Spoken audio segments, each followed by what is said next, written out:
நமஸ்காரம். க்ஷணஷः கணஷश्चैव வித்யாமர்த்தஞ்ச சாதயேத் க்ஷணத்யாகே குதோ வித்யா கணத்யாகே குதோ தனம். ஸ்லோகத்தோட அர்த்தம் பார்க்கலாம். படிக்கிறது அப்படின்னு முடிவு பண்ணியாச்சு, நல்லா படிக்கணும் அப்படின்னு முடிவு பண்ணியாச்சு அப்படின்னா ஒவ்வொரு செகண்டையும் ஒவ்வொரு நிமிஷத்தையும் வேஸ்ட் பண்ணாமல் படிப்புலேயே நம்ம கவனம் இருக்கணும். அப்போ தான் படிக்க முடியும் ஏகாகிரதையோட. குதிரைக்கு கடிவாளம் கட்டினா எப்படி நேராக மட்டும்தான் போகுமோ அதே மாதிரி படிக்கிறது அப்படின்னா நம்ம படிப்புலேயே தான் ஃபுல் கவனம் இருக்கணும். அப்போ தான் நம்ம படித்து சாதிக்க முடியும். அதே மாதிரி பணம் சம்பாதிக்கிறது அப்படின்னு முடிவு பண்ணிட்டா கணத்தியாகே குதோதனம், ஒவ்வொரு ரூபாயும் கணக்கு தான் பார்க்கணும். நம்ம இதுக்கு தானே அதுக்கு தானே நம்ம விட்டுட்டே இருந்தோம்னா கடைசி வரைக்கும் நம்மளால் பணத்தை நம்ம நினச்ச பணத்தை சேர்க்க முடியாது.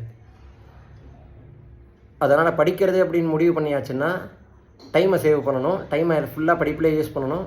பணம் சேர்க்குறதுன்னு முடிவு பண்ணியாச்சுன்னா ஒவ்வொரு சின்ன விஷயத்துக்கும் கணக்கு பார்க்கணும் அப்படின்றதான் விஷயம்.